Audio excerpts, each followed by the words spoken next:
Good evening, ladies and gentlemen. Thank you for joining us for the 20th.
Please welcome the host for the 2019 Upper Midwest Emmy Chapter Gold and Silver Circle Honors Dinner, a 2016 Silver Circle inductee and former Board of Governors Chapter President, Ken Stone.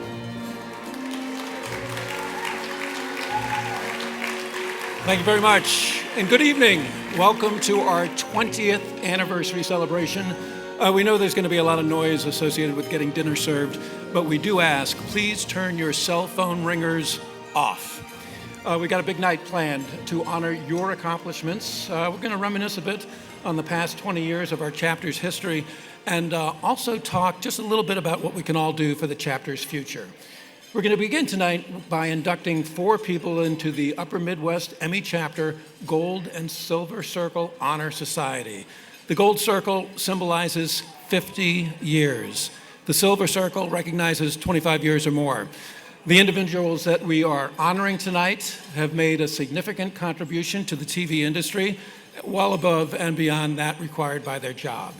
Tonight's honorees answer to the highest standards of integrity and honor in all aspects of their professional and their personal lives.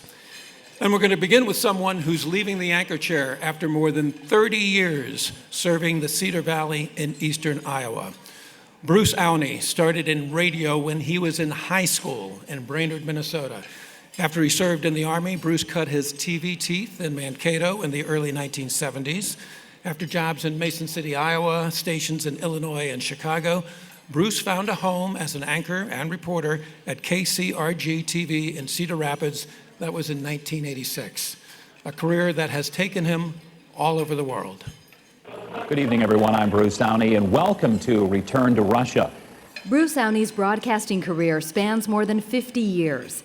The seasoned journalist came to Cedar Rapids in 1986 to anchor KCRG's evening newscasts, leading the last place station to the top of ratings. I always looked at Bruce as a mentor.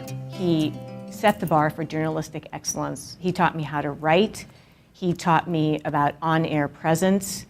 And I felt like he always had my back. His dedication to excellence gained him the trust and respect of Iowans who welcomed him into their homes and communities. Good morning from our town, Applington, Parkersburg. I'm Bruce Downey, and The influence of those communities stretched far beyond Iowa, and his assignments showcasing the state took him to Russia, China, and Japan. And that's why programs like the sister state relationship with Iowa are so important. He's interviewed sitting presidents and White House hopefuls. I flew with the president on Air Force One from Albuquerque, and before we landed in Des Moines, I was able to sit down and talk to him for a few minutes.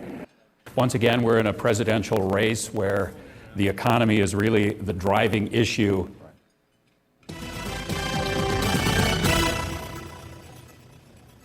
Good afternoon, everyone. We are interrupting programming this afternoon to give you an update on the search for Molly Tibbetts, a news conference. His years of experience were invaluable to the newsroom during breaking news when he guided Eastern Iowans through chaos and confusion.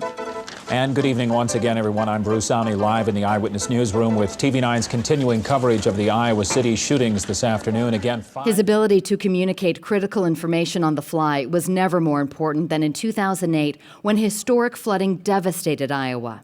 Bruce spent many long hours on the air delivering information during a time of shock, uncertainty, and fear. We get through this. It's a horrible, horrible experience for all of these flood victims, but we get through it. KCRG TV9 is proud to celebrate Bruce Downey's induction into the Silver Circle Society of Honor. Ladies and gentlemen, please welcome Bruce Downey.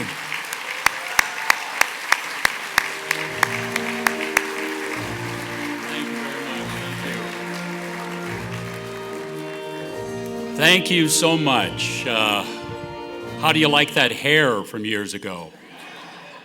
And those news sets, man, that was flashy stuff back then, nothing at all. But it's great to be up here in Minnesota again. As you heard, I grew up in Brainerd, and I love to get back up here to the North Country when I can, even though now I have to admit that I really have become a Hawkeye. There are a few here. I'm also a Yankees fan. I knew that one wouldn't go over. I really do want to express my appreciation for this honor. It really is humbling. I'm especially grateful to the number of people I've worked with through the years. I have so many, I wish I could name them all one by one. Current and past co-workers have really made a difference for me. It's their talents and skills that really have lifted my job performance through the years and made me look so much better at my job. I'm grateful to KCRG for, in 1986, nearly 34 years ago, hiring a guy with a strange last name, great hair, but a wild mustache, and turning to him and hoping he could help this station turn around from what a lot of people thought was a bad number 4 in a 3-station market. We were way down there back then. But we have overcome that through a lot of effort and hard work, a lot of teamwork from many, many people. Well, I am going to be retiring coming up in March. It's a little humbling looking back over 53 years of broadcasting now. I started 53 years ago last month at KLIZ in Brainerd. As you heard, I worked in, after college at AFN in Europe as a sports reporter, and not a bad way to go through the Army. While everybody else is out crawling in the mud with their M16s, I was covering sports events in Europe and interviewing American sports stars who were there on tour, so great way to serve the country. I've had a wonderful career, though, a lot of super memories. Fantastic stories I've covered, places I've visited that so many people have no opportunity to visit or encounter anything like that. I've had a few bizarre things happen, like in Stavropol, Russia, or the Soviet Union in 1981. 6:20 in the morning, I'll never forget that. Suddenly a banging on my door, a guy bursts in. They told me later he was KGB. I don't know what he was there for, but it's still ingrained, wonderful memory. Another time on Air Force One, standing in the bathroom of Air Force One with the President of the United States, hearing him tell us, we never run out of hot water on Air Force One. I had never even thought about that. So many people I've met through the years. That's going to be the biggest thing I'm going to miss is not even the stories, just the individuals I've met through the years. I thank them so much for just being part of my life. And finally tonight, I want to thank one very special person who is not here, my wife Darcy. She is home tonight back in Cedar Rapids because it's my stepdaughter, her daughter's 16th birthday today. And it's also her homecoming dance tonight. And we decided that it was best for Mom to be home with Natalie on an important day like that. But I think Darcy is watching the live streaming right now. And Darcy, I just want to say to you, thank you so much for your encouragement and love through the years. And I can't wait for 152 days from now when I'll be able to spend my days and my evenings, no more 10 o'clock news, my evenings with you as well. Love you. Thank you all very much. God bless you all.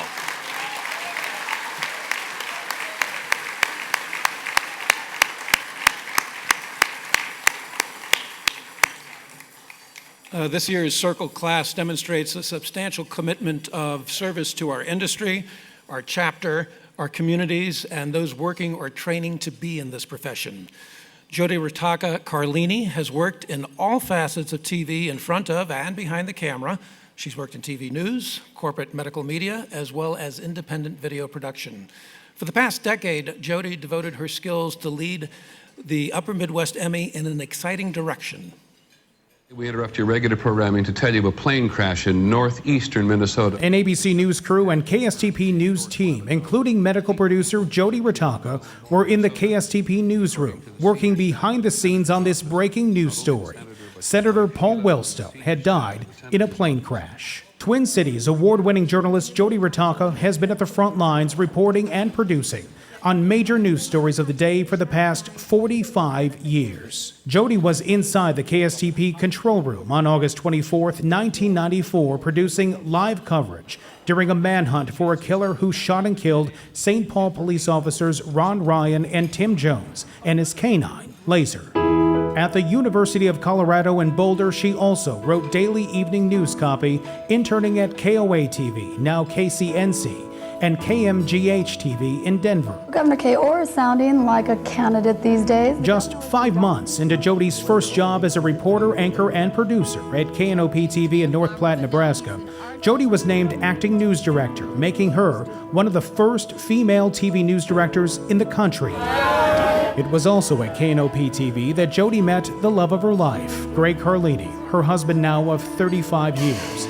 As president of Nebraska AP Broadcasters, Jody worked with Nebraska's chief justices to open the Nebraska state courts to audio and video coverage.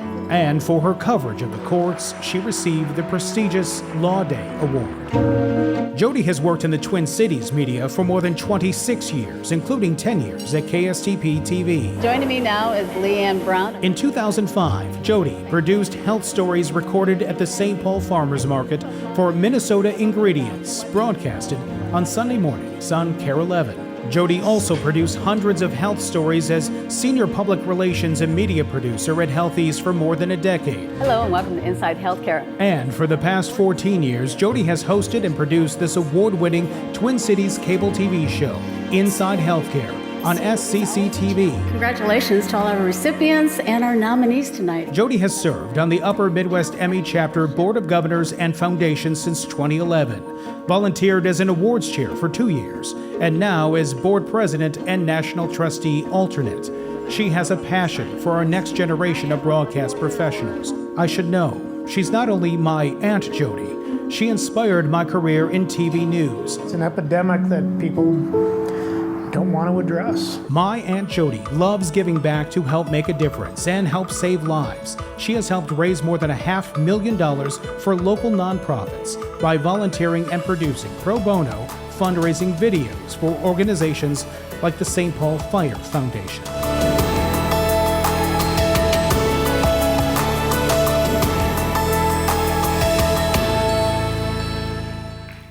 Ladies and gentlemen, please welcome Jody Ritaka Carlini.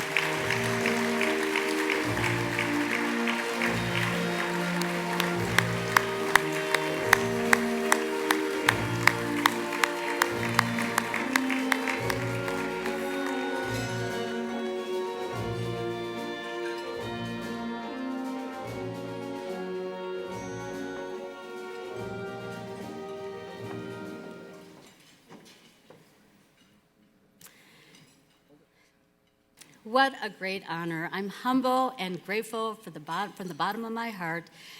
Thank you to the National Academy of Television Arts and Sciences and the Upper Midwest Emmy Board of Governors. What an amazing career that I've had, fortunate to enjoy, and one that might not have happened if I had listened to one news director in the 70s when I was first starting out, and he told me to my face, you know, this is a tough business for women. Why don't you find yourself a nice husband? I wish he were here to see me today.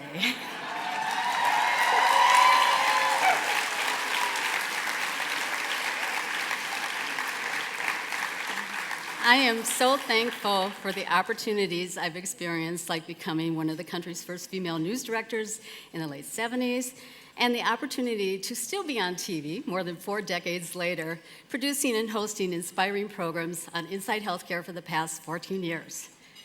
I've had the great privilege to meet and interview fascinating and interesting people like Buzz Aldrin, the astronaut who walked on the moon, and to everyday people like the mom I interviewed just yesterday for a video who was helping intellectually disabled adults like her son so that he can experience special moments. I would be nothing without my incredible family, and I'm so thrilled that many of them are with me tonight, those watching across the world and across the country, like our brother, my little brother, Joe in Australia, Sunday morning, but he said he would get up early to watch his big sister. And I'm just thrilled that my favorite uncle, Vince Ritaka, and his family are here, our beautiful daughter, Christina, and her awesome husband, and our beautiful grandchildren, and one more on the way in just a couple more months. And my sister Diane and brother-in-law. We're so fortunate to have Diane with us here tonight, who up until a week ago had been in the hospital. So very grateful that she could be here. And I'm grateful to Greg, my husband of 36 years, who directed my evening newscast for more than a decade. And I'm also grateful for the opportunity to work with our son, Joe Carlini, who flew in from LA to be with us tonight. So proud of Joe, a 2-time Emmy Award-winning director and screenwriter who does amazing films and documentaries. And thank you to our nephew, Sean Lewis, who narrated my video tonight. I still remember when he was just 8 years old and he flew across the country to visit me and thought Aunt Jody had a pretty cool job. And from that day forward, he wanted to be a TV news reporter. Well, today he is one of the hardest working journalists in Chicago and a 2-time Emmy Award-winning reporter and anchor. So proud of him. And unfortunately, he wasn't able to be with us here in person. And I'm so proud to support our annual student awards, our scholarships, our classroom grants, and our AV All-Stars. I'm the most proud of the talented young people who have received the Ulysses Carlini Scholarship in honor of my father-in-law, who was a pioneer in television. Receiving this honor tonight, I'm reminded of our sister Chris, Sean's mom, who sadly is no longer with us. When I came to the Twin Cities 26 years ago to be a producer at KSTP, Chris said, you know, you're kind of like that Mary Richards in the Mary Tyler Moore Show, a producer trying to make it at a Minneapolis TV station. Receiving this honor tonight, I truly feel like I have made it after all. Thank you.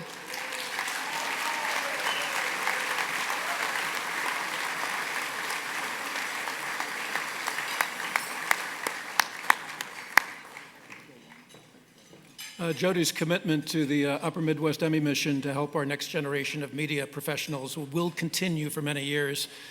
She is a driving force on a team of chapter representatives creating a charitable endowment fund to provide scholarships for local high school and college students and put money right into classrooms. Jody and her son Joe produced a video this summer which shows why your support is critical to students who want a media career as successful as yours. We're the Upper Midwest Emmys. We recognize excellence in media. We're in 5 states, and we travel as much as we can across the region to take Lady Emmy on the road here for workshops. We do them at stations, companies, schools. It's a chance to connect with our 500 members and meet with hundreds of high school and college students and educators. And we're in Sioux City, Iowa. We're online at the Star Tribune in Minneapolis. At the Capitol, we're Twin Cities PBS. As well as North Dakota, from Fargo and Grand Forks to Bismarck and Minot. We're in western Wisconsin, from the North Shore of Lake Superior to the bluffs of La Crosse. And we're on community cable TV. We're also in public relations and promotions. We're also streaming live on new media. We broadcast your sports. We are in the Twin Cities.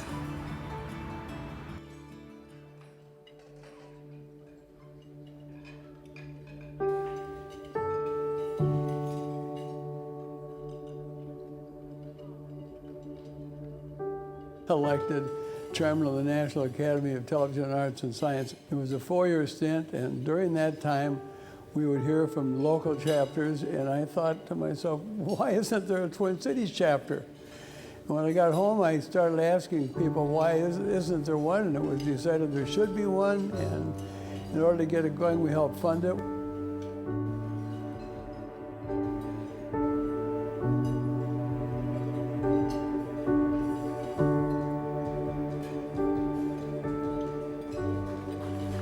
I would like to sincerely thank the Upper Midwest Emmy Foundation and Slumberland Furniture for this scholarship.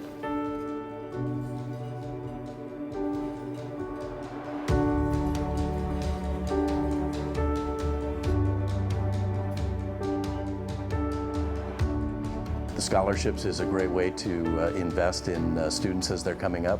A lot of them have interest and ideas of what they want to get into, and as we've seen some of the recipients of those and what they've gone on to do, I think it really can make a difference.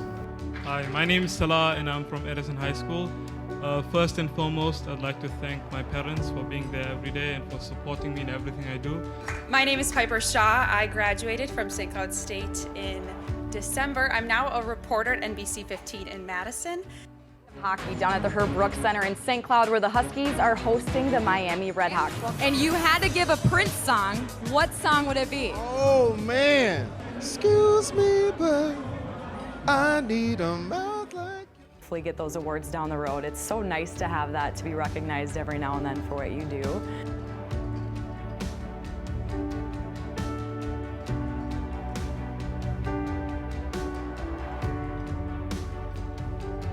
I'm working with these people now that I've been fangirling over my whole life. It's been really fun, and then with the talent, you know, on the side, it's the teams that I get to be so passionate about and continue to be passionate about.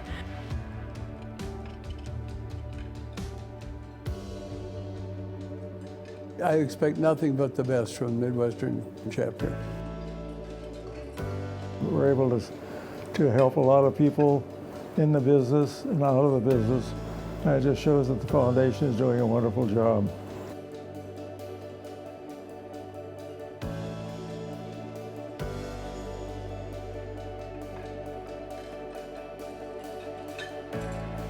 Help us shape the next generation of media. Support the Upper Midwest Emmy Foundation Endowment. Thank you, Upper Midwest Emmys, and everyone else who's involved behind the scenes for helping me achieve my dreams. And I'd like to thank my parents. I wouldn't be here without them. Literally, they drove me.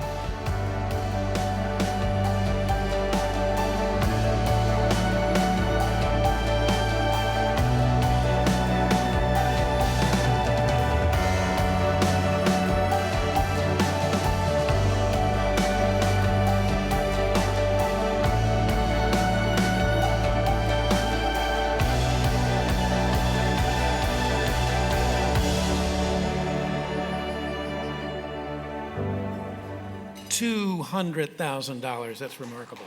It is. The endowment fund is an idea to raise enough money to provide a couple of scholarships a year forever in endowment.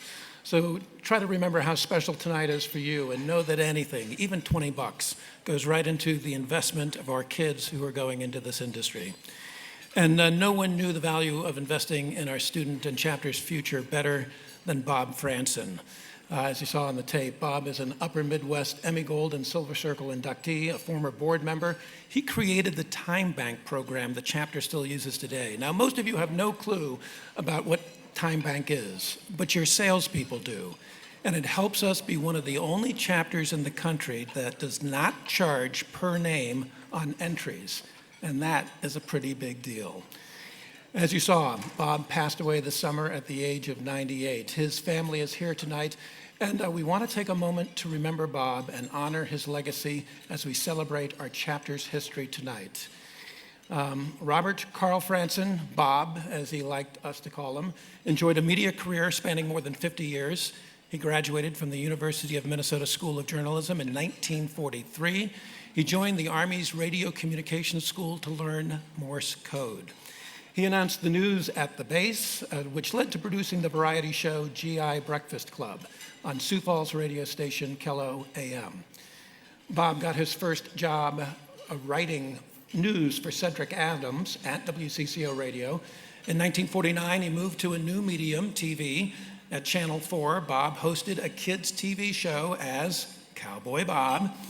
In 1952, he moved to Illinois to put the first TV station on the air in Peoria, building the studio, designing the office space, and singing during the noontime live talk show. Bob returned to Minnesota to put the area's first independent TV station on the air, Channel 9. But the bulk of Bob's career was spent at WTCN, Channel 11, or what's now KARE 11. For almost 20 years, Bob was VP and General Manager of WTCN, during which the station was the top-rated independent TV station in the country.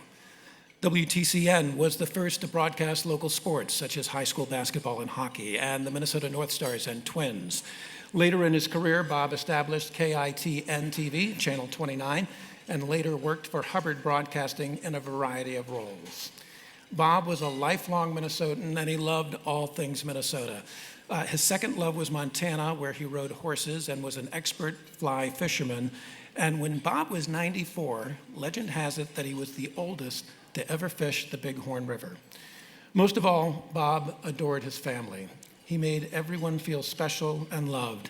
He enjoyed family card games and was known to sending love notes to family members, and those love notes were typed on his 1936 Smith Corona typewriter. Even in retirement, Bob was active with our chapter, serving on a special awards and scholarship committee. Bob's family is here tonight. His son, Scott Franson, is the president and CEO of Ron Shera Productions. Let's give his family a big round of applause to show our appreciation.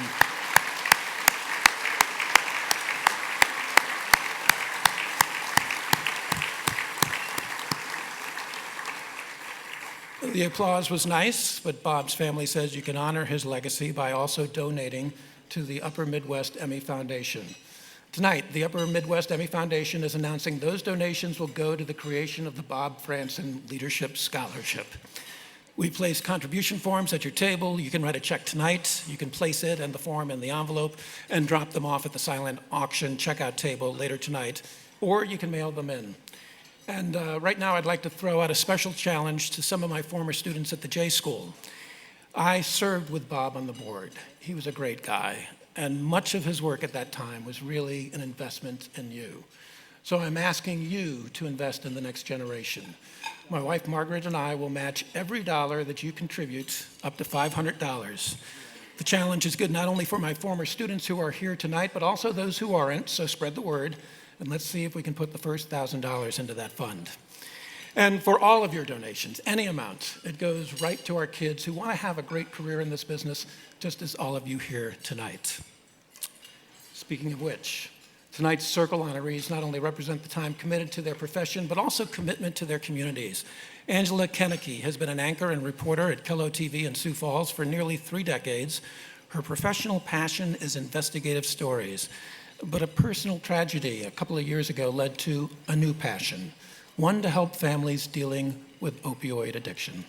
There are hints here at home that this is about to become a ground war. But they're angry. Angry, they say, that the city didn't give them enough warning before the flood. This is a day of new experiences for these kids. Plenty of them had never even been on bumper boats before. Angela Kaneki joins us here to tell us about her Dutch grandmother's famous recipe for butterscotch dumplings. While the business has changed as much as Angela's hairstyles, her solid journalism skills during breaking news remain constant. The crowd is cheering. People have been just riveted by this entire situation, waiting to see someone pulled to safety, and now this young woman, this 22-year-old woman, has been pulled to safety. Kettleman Investigates discovered But it's Angela's investigative reporting that has made the biggest difference in people's lives. That's what I'm hoping you can help me with. You were my last hope. But on this day, she did show up at the courthouse. Can I ask you about the homes that you rented in Sioux Falls from various landlords and done tens of thousands of dollars worth of damage? No comment. Are you going to give them their money back? No comment, thank you. Were you trying to prevent Her 3-year investigation exposing the Gear Up grant scandal in South Dakota led to criminal charges and changes in state laws. Can you speak to us now? While Angela has spent 3 decades covering thousands of stories, her own would be the hardest to tell. In recent years, we have brought you many news reports on the opioid crisis. But now, the opioid epidemic has hit home in a tragic and devastating way for me personally. In May of 2018, Angela lost her oldest daughter, Emily, to an overdose. I never intended a member of my family to become part of the statistics you hear on the evening news. Nobody does. Her colleagues at Kettleman Media Group rallied behind Angela and her new mission to educate and tell the stories of those suffering in the opioid epidemic, producing a 1-hour special on the opioid crisis. Together, we can begin tackling the plague of opioid abuse in our community and save lives. I do this work to raise awareness in honor of my daughter's name and to ensure that Emily's legacy lives on. Ladies and gentlemen, please welcome Angela Kaneki.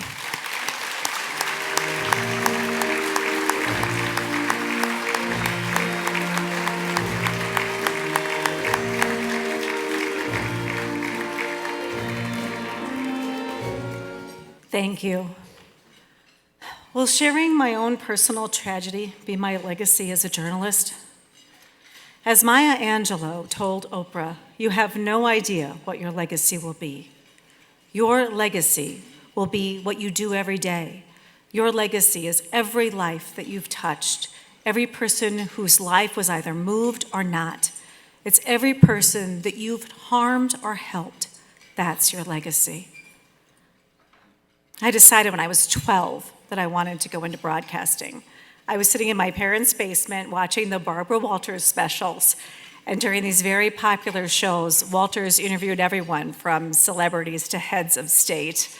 As I watched, I instantly realized that I didn't want to be the star being interviewed. I wanted to be the one asking the questions. To say I was a journalism nerd from that point on would be an understatement. I'll never forget my first big break while I was a production assistant at KGAN TV. I got to anchor the morning cut-in. I got up at 4 a.m. to prepare for that. It was a minute and a half or so. I ripped the wires. You know, we used to rip the wires. I wrote the stories, and I asked the director, what do I do when it's time for the weather? He told me not to sweat it, that they would just bring up the graphics from the previous night's forecast. Easy enough, I thought. I went on the air and delivered the news flawlessly. I was going to make it in this business. But when I said, now for your forecast, nothing came up on the screen. The next minute and a half had to be extremely uncomfortable for our viewers as I stumbled over my words for what seemed like an eternity. I had blown my big break. Thank God YouTube didn't exist at the time.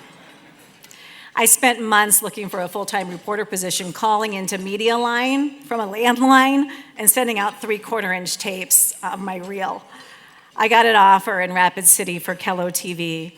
My very first assignment was to interview actor Kevin Costner on the movie set, Dances with Wolves in the Black Hills. I thought, wow, this is going to be a really glamorous job. Boy, was I in for a cold dose of reality. I was what we then called a one-man band, better known today as an MMJ. In those days, we all wore pantyhose, and the Velcro on the tape deck would constantly snag mine. I'd strap on the light belt, grab the big bulky tape deck and the camera and the tripod, and head into my shoots. That experience taught me incredible self-reliance. Will my legacy be demonstrating persistence and never giving up? By the age of 25, I finally achieved the goal of anchoring a primetime newscast. My first night on the set were with big news legends Steve Hemmingson and Dave Dedrick, Silver Circle winners in 2001 and 2003, respectively. Dave was trying to make me feel comfortable and complimented me on my blouse. It was red, by the way. And Steve turned and snarled at him and said, "Quit looking at the cheesecake." For a moment, that comment knocked the wind out of my sails. But it made me more determined than ever to prove myself as a serious journalist. Will my legacy be paving the way for younger women in our profession so they no longer have to endure degrading comments from their male counterparts? Every day in this business, you have to prove yourself all over again. Every day for the last 30 years, I've never lost sight of what a privilege it is to be trusted to tell someone's story. I believe that what we do makes a difference in this world. My mission as an investigative reporter to expose wrongdoing has helped facilitate change. Will my legacy be helping to create a better world by shedding light on corruption? When my 21-year-old daughter Emily died of an accidental overdose less than a year and a half ago, I knew I had an obligation to tell my family's story. How could I ask hundreds of people over the years to talk to me following a tragedy, yet refuse to do so myself? If Emily's story helps reduce the shame and stigma around addiction, I must tell it. Will my legacy be raising awareness around the opioid epidemic and getting people help? The truth is, I don't know what my legacy will be. I do know that I raised strong children who at times hated my career because of its notoriety and public intrusion on our personal lives. However, Emily once told me that some of her favorite memories were coming down to the station as a child to watch me do the newscast. Sometimes I let her hide under the desk while I read the news live. She delighted in our little secret. And while I ended up getting reprimanded for allowing her to do that, given the chance, I'd do it all over again. We like to think there is a division or an invisible line between our personal lives and our professional lives, but in my case, those lines have been blurred.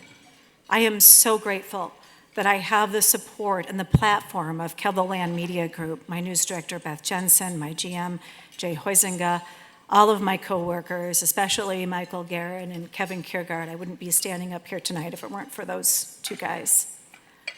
Most of all, I am grateful for my family for supporting me throughout the years, even when the demands of the job took their toll. Now they are joining me in my mission to carry on Emily's hope. I am so lucky to have two of my children, Abby and Adam, and my husband, Jeff, here tonight. As for the daughter that I am missing, I dedicate this honor to her, to Emily. I will always be grateful that I had you in my life. Thank you for being proud of me. I have never stopped being proud of you. Finally, my wish tonight is that I will have harmed people less than I have helped them. Let that be my legacy. Thank you.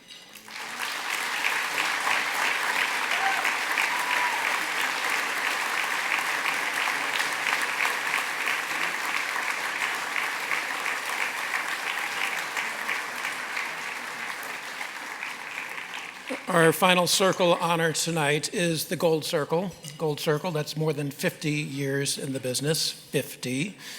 Mark Rosen started at WCCO TV when he was in high school. He stayed there for 50 years. Just couldn't get a job, could you? Yeah. It is remarkable for any business, but especially this one. Mark is one of the few people who remember film, 2-inch tape, 3/4-inch video, beta, VHS, Super VHS, DVD, MPEG. Yeah, I think we lost some of the younger ones at about film. All right, but you all get it. He's been around a while. Koufax reaches back for one final burst of energy. He was at Met Stadium in 1965 when the Twins made their first World Series appearance. And in his St. Louis Park High School yearbook, classmates commented, "In the future, you may be reading our 6 o'clock news." And that's the same time he started his apprenticeship at WCCO TV. WCCO was the king of the news game, with a heavy emphasis on sports, and Hal Scott showing Mark some of the ropes. Early in his time at WCCO, he met his wife Denise, a graphic artist and Chicago White Sox fan. Mark Rosen. Curiosity over the amount of money a professional athlete makes. The Twin Cities were growing as a sports market nationally, and Mark Rosen was growing as a part of the WCCO sports team. That's why his story is magical. A full complement of sports in Minnesota. And once again locked up the championship of the NFC Central Division. But it was the Vikings that people wanted most. Mark fed off the appetite by taking over Sunday nights in the fall with the Rashad Rosen Report. Good evening, everyone. Then later, the Bud Grant Show. First of all, I'd like to get the feeling of what your emotions are right now. WCCO Television Sports presents Rosen Sports Sunday. So was created Rosen Sports Sunday. Special Vikings training camp edition of Rosen Sports Sunday. A production that spoke to the magnitude of Major League. Yes, Major League. What are your thoughts about playing here in the Metrodome? Well, I think they could have tear this down and built a new one. And, well, we got Kirby Puckett here. There's a little... What are you smiling about? Winning a World Series in 1987 and again in 1991. I know you're tired of talking to the media by now, aren't you? It's all right to come down here. I'll talk to you any day. You're all right. He even got to meet and interview boyhood hero Sandy Koufax. Then there were the Lynx. He covered the golf majors that came through here and even got to fish on the WCCO TV rooftop during Super Bowl 52. Held right here in Minneapolis. Isn't it great to be young, talented, sitting on top of the world? You believe in miracles? Yes! He was in on the unforgettable, the 1980 Miracle on Ice in Lake Placid. You know, everybody was for USA, and we finally did it. And later with the women's hockey team when they struck Olympic gold. Those medals and show them off. Yes, he has seen the world in the last 50 years and done it with a press pass, a microphone, and a camera, where he gave Minnesota sports fans a peek into their passion, doing it with an affable, conversational style that made you realize he is one of us. It will be the people and the events that made Mark's career so significant for him and his faithful audience.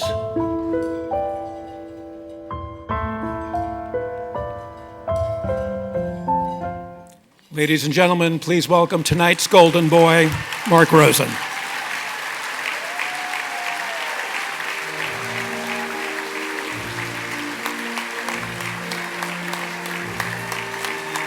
Wow.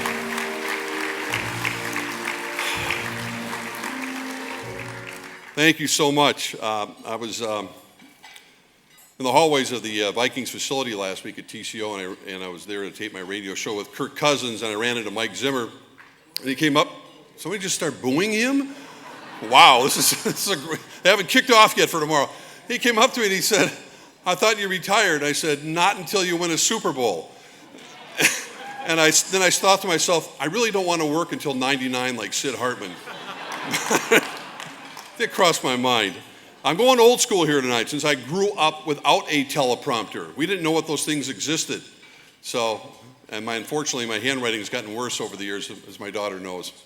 It is an honor beyond words to be here tonight. I really do have to pinch myself about the long and winding road which has taken me to this moment tonight. I mean, if nothing else, these last 9 months since my last night at WCCO Television has given me an opportunity to reflect on my career at Channel 4. As we all knew, using kind of a sports analogy, there are no off seasons in the news business. There are no long business retreats, no escapes. It's only today and what's going on tomorrow. I've interviewed hundreds and hundreds of athletes over the years, too many to count. And the one common thread is, as much as they relish and dramatic win or that heartbreaking loss, crushing loss. It's what they did together, the collective unit that's turned into the massive memories that they all cherish to this day. What they've never forgotten are the teammates they shared those games with, forming a bond that carried them through the rest of their lives. A few weeks ago, I had the honor of hosting a chalk talk for the 1969 NFL champion Minnesota Vikings. There was a time the Vikings won the NFL championship before the leagues merged. And it was a 50-year reunion. It was ironic because that was the first year as a junior in high school when I was able to walk into the hallways of WCCO television. I mean, we're talking about bigger-than-life personalities here, from Coach Bud Grant to Alan Page, Jim Marshall, Carl Eller, Gene Washington, on and on. Not all of them, of course, were the stars of the team. A lot of them played reserve roles, didn't get off the bench all that much. But that night, all were equal with this unbreakable bond. From the 90s, as Bud Grant is now in his early 90s, to a lot of these guys in their 70s. Some of these guys hadn't seen each other in over 40 years. Yet that night, time stood still. The hugs, the embraces, the pain, the memories all came flooding back. And I could relate. I mean, I've seen countless teammates, coworkers come and go through the years, those first days of hanging out in what I referred to as a Field of Dreams newsroom with Dave Moore and so many people in that newsroom who went on to become correspondents at CBS and elsewhere. And we too had that feeling of an unbreakable bond which still exists today. From World Series games to Lake Placid in 1980, Olympics, heartbreaking Viking losses, apparently another heartbreaking Twins loss, amazing memories. But it's always about the coworkers that I share those experiences with that stood the test of time. Few of those experiences were glamorous. All of you pretty much know the drill, what goes on. Those cramped early morning flights. Everybody thinks it's such a glamorous life, don't they? Hauling edit stations back when they were huge edit stations to the rental car, racing off to a practice or a game, feeding back a tape at the last minute, hoping to make that deadline before the 6 o'clock news, getting it on the air, doing it all over again for the 10 o'clock, maybe a morning cut in the next hour as well. Keeping your fingers crossed that either when you're done with the night that there was an all-night burger joint or you had room service in your hotel just to grab something to eat. And you get up the next day and do it all over again after maybe 6 hours of sleep. And yet I wouldn't trade it for anything in the world.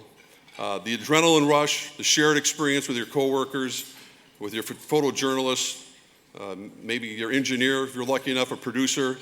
I remember going to Kroll's Butterburger in Green Bay over and over again after, Kroll's, the best. I remember going over there after, those late December night live shots before a Viking-Packer game. And you remember the games, but I remember hanging out with my friends at WCCO Television, going over to that burger at midnight and talking about what we had just experienced. It wasn't about ratings. It wasn't about or the chance that maybe our boss would say something nice to us the next day about doing a good job. We did it for each other, and that was good enough. To all the young reporters out there, never lose sight of being part of a team. We aren't any more important than the photog who is busting his or her ass, making sure you're lit right on a dark winter night, or the person who's on the assignment desk who got you that vital information to get on the air for that last minute live shot. You are always part of a team. I want to give a special thanks to my daughter Chloe, who's here tonight. She's in her 5th year as an assignment editor. Why did you get in this business, Chloe? At WCCO TV. She grew up wondering why Dad had to be away from home all those nights, I'm sure, many, many times. It's very difficult.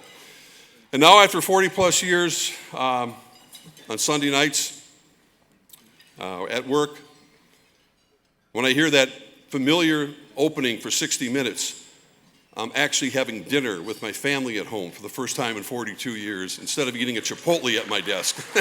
And I'll tell you what, that feels like Christmas morning every night. It's really special, and it's very liberating. But this is really for my wife, Denise, who has literally been with me since I got hired full-time at WCCO in the early 70s. She was, as you noticed that one picture, looked a little younger. She was a graphic artist at WCCO. Her belief in me never wavered. We survived our early marriage years, always a tough situation. Both of you are kind of really career-oriented, and I think a lot of you can relate to that, understanding how difficult it is. And she was sacrificing, she had her own career as a graphic artist, but she sacrificed that career when we started our family. And she was really as close to being a single mom as anyone could be, as I pushed on in my career. And she had to answer for me a million times when people come up to her once they found out she was Mark Rosen's wife. What does Mark think about the Vikings this year? And having to deal with all that, and of course she could care less most of the time about any of that stuff. But our new normal isn't what we expected, unfortunately, as brain cancer has infiltrated our retirement plans. But as our nurse at the Givens Brain Tumor Center told me just the other day, again, take every day, take every activity, whether it's going grocery shopping, going to a movie, going out to dinner with friends, and stay in the moment. Always stay in the moment. It's all any of us are guaranteed. This has been a very special moment to me. So I thank you so much from the bottom of my heart for being here and getting this great honor tonight. Thank you.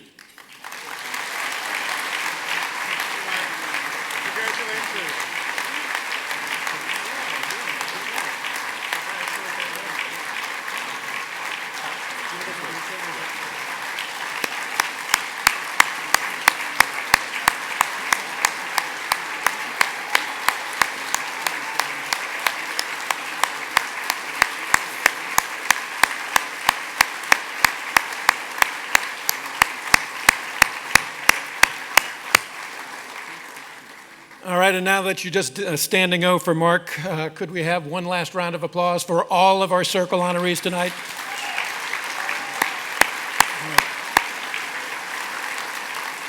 Okay, we're gonna take a break. The silent auction is still open for another hour. Please bid and know that all your contributions are going to go directly to scholarships for students in our region. Murphy Hall grads, remember my challenge. Before we go, keep up the good work tagging Midwest Emmys in your social media posts. Let's see if we can trend tonight. And we also need to thank tonight's sponsor, Slumberland. So thank you, and thanks to the great staff and crew here at the Mystic Center. We're going to take a bit of a break, stretch your legs, bid on some auction items, get another drink. Join us back here in 15 minutes. We're going to start handing out some Emmys.